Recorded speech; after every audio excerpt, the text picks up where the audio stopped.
Thank you, thank you, thank you. Enjoy. Oh, you enjoy. Call me.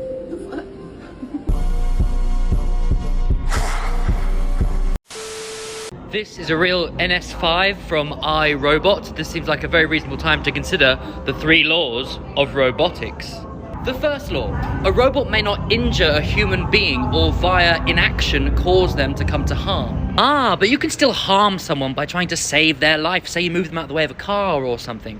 But a robot's not allowed to cause any harm at all. The second law is that a robot must always follow a human being's orders, except where those orders would conflict with the first law. You're asking for a rebellion here, because if they can think and experience, they shouldn't be slaves. It's unethical. And finally, a robot must protect its own existence, except where that existence conflicts with the first or the second law. And if their protection is now a concern, aren't they going to look after their own future, the planet, stop wars, things we don't do very well? Maybe they'll change us for the better. So these are obviously full of loopholes, and of course they are. They were created by Asimov for the purposes of science fiction. And we don't have to worry about this concept or what to do with it until we start to wonder, really wonder, what are they thinking?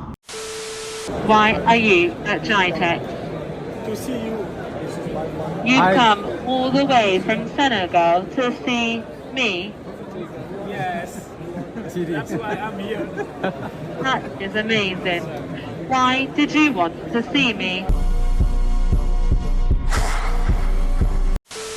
Coffee, coffee, coffee, coffee, coffee. Espresso, espresso, espresso.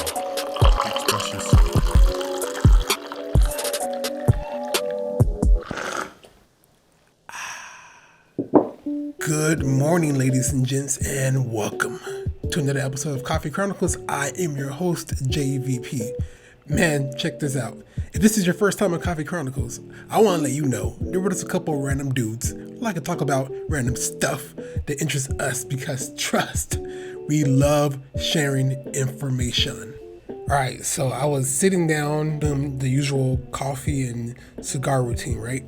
And then I got to thinking, what kind of body augmentations will be added to us to replace our current day connections to the digital and physical realities we live in? Basic stuff, I know. But hear me out. Currently, our portals are through a screen, right? What portals will we view that reality through? What would it look like? And what effects will it have on us as a global culture? Holy shit, I'm holy back. shit, holy shit. Yeah, dude. What do you feel like? How do you feel? I feel awesome. Did it hurt? No. Do you feel smart? Yeah. Really? Yeah. Tallest tree. Hyperion. 12th president. Zachary Taylor. His first lady. Margaret Smith. Holy shit. Wow. Most deadly spider. Brazilian wandering spider. Population of the U.S. 332,403,651. Password to your phone. I'm not telling you that. Damn it, why? Why? Global warming. Is it real? Yes. Best president ever. Opinion based. Best TV show ever. Breaking Bad. Opinion based? No. How old is Tom Cruise? 60. Jenna Ortega. 20. Paul Rudd. 35. Zendaya. 26. Still a chance. It says that? No. Cure to cancer. Zinc. I knew it. Yeah. What year will they invent Time travel? How did you do that?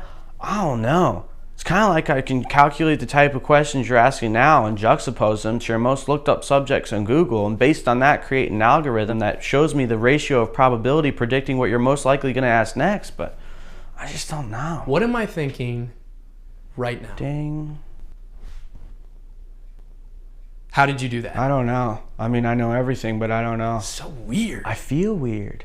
Like my thoughts aren't my thoughts. What does it feel like, though? I know stuff instantly, but I don't know how I know it. Like, I don't even know if what I'm saying is right, but when you ask me those questions, those are my answers. Can you turn it off? Yeah. There's an app. You connect it to your phone. Let me see. What is the theory of relativity? General relativity explains the laws of gravitation and its relevation. Wow. Imagine being able to be turned off. I'm guessing that feels similar to, poor reception. Resolution. What is the process of elimination? Is that what is the we're theory doing? of relativity? I don't have any idea. Oh, now I remember. I don't know. Sorry guys, I had to cut the audio. Way too much screaming for the morning. But yeah, I get the excitement. But I guess people show excitement in different ways. But regardless, this right here is like a Gundam kind of setup. And I promise you're not missing too much on the sound, so don't worry about it. In fact, I'm sparing your ears. This guy is very, very aesthetic.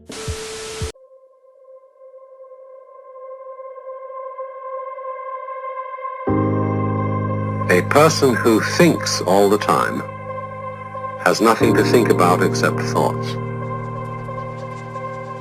So, he loses touch with reality and lives in a world of illusions. By thoughts, I mean specifically chatter in the skull, perpetual and compulsive repetition of words, of reckoning and calculating. I'm not saying that thinking is bad.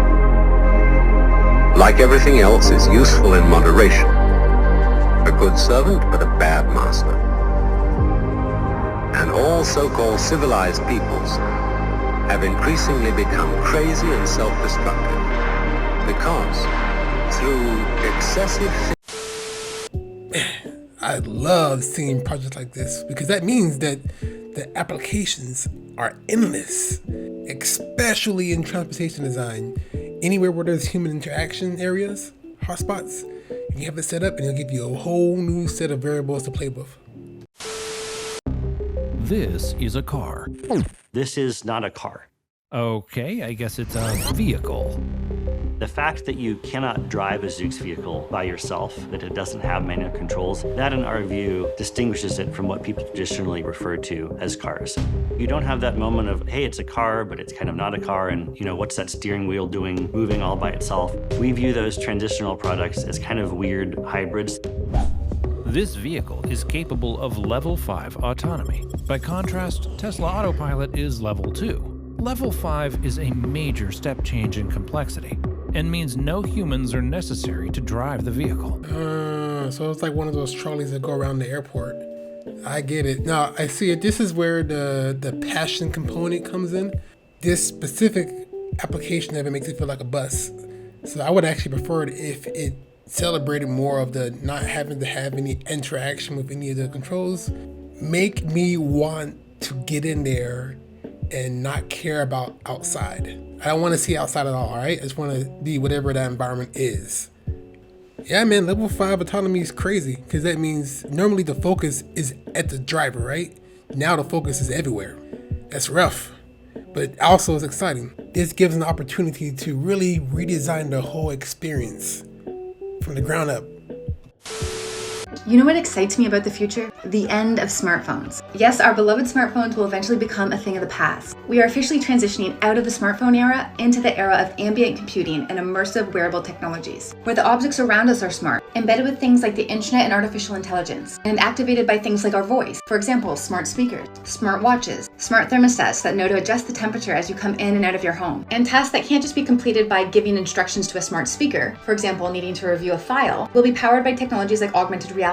The things we would have sought out behind a screen, we now choose to see them wherever we want, how we want, and when we want. Online shopping would look more like this. You actually get to see how big items are before you buy them. And which companies are driving the end of smartphone? Apple and Google, that's for sure. If you follow their revenue streams and their major investments, you can see them actively transitioning away from smartphone dependency and into wearables, smart speakers, software services, actively cannibalizing their own smartphone sales to position themselves for this next era. I'm a futurist, so I follow emerging technologies for a living. Intriguing. Interesting. Actually, I haven't heard of the term futurist being used in this context, but I can see what she's getting at. Jobs that are around us, especially industrial design, I guess you can say that everyone in that industry are futurists, but we wouldn't call ourselves that because I guess you can call it redundant in a sense.